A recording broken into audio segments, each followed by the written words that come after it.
Planet Dolan.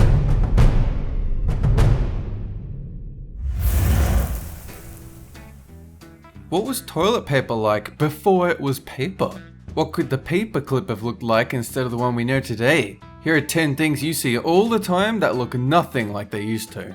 I'm Danger Dolan, and today I will be your narrator. Number 10. When you think of really old phones, you'll likely still think of things that actually look like phones. This is a bit different from the whole rotary dial thing. The earliest practical telephones looked more like megaphones than modern phones. That's because in these prototypes, the speaking transmitter and the listening receiver were completely different parts, making the phones one-way devices. It wasn't until 1927, 50 years after the original telephone patent, that the Model 102 was released. This was the first phone with the transmitter and receiver both with the same handset. Number 9. The paperclip we all know and love as the attachment icon in our email windows has pretty much been the same since 1893. But around that time, there were a number of competing devices to the Gem, the brand name for what we now simply know as the paperclip. All of the paperclips and fasteners had the same basic idea: hold papers together by squeezing them with a piece of metal. The simplicity of the Gem won out over some of the things that looked like poorly designed roller coasters. Number 8. Buttons date back as early as 2800 BC, but back then, they weren't exactly what you'd call useful. The earliest buttons were added to clothing purely as ornamentation. In other words, they weren't used to hold your pants up, they were used to make your pants fabulous. Also, they were usually used on shirts, not pants. Oftentimes, they were made out of seashell or anything else that was shiny and looked good. That was all that mattered.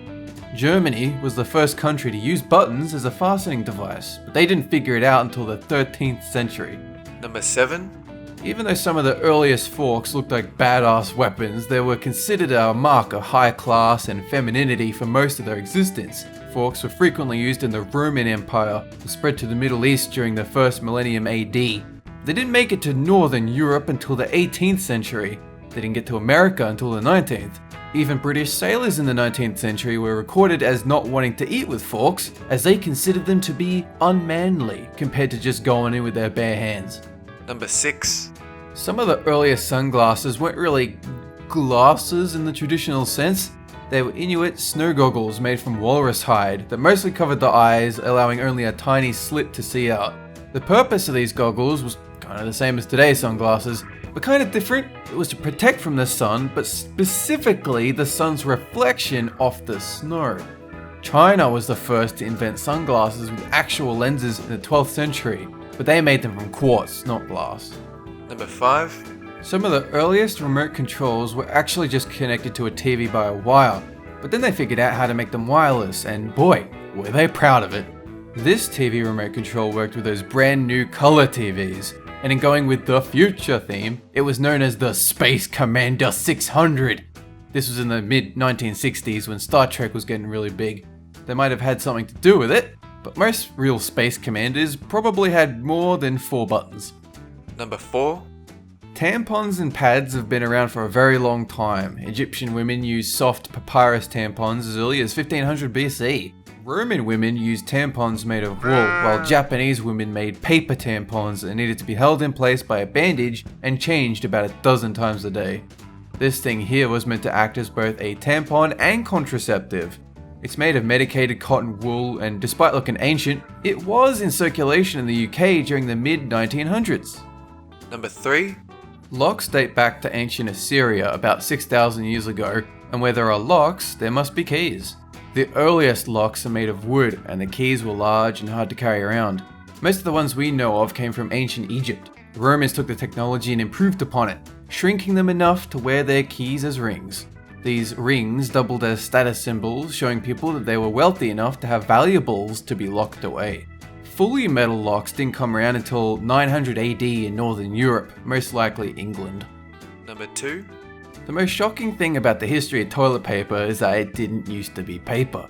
These things here are rocks, except the coin in the middle. That's for scale. But before they were hardened by time, they were thought to be sponges soaked in vinegar for an extra clean wiping experience. China was one of the first civilizations to use paper for hygiene in the 6th century, and they began to mass produce toilet paper in the 14th century. We didn't get the toilet paper roll we know until 1883. This is when toilet paper actually started to grow in popularity worldwide. Number 1. The oldest recovered condom dates back to Sweden in 1640.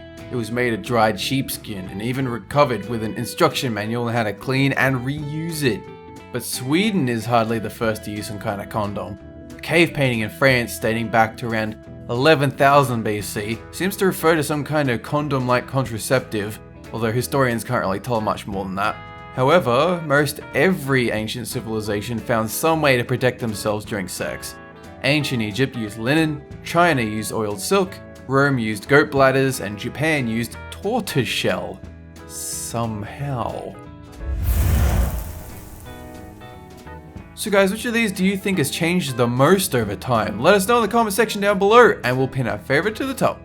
That is it for this countdown. Have a good one!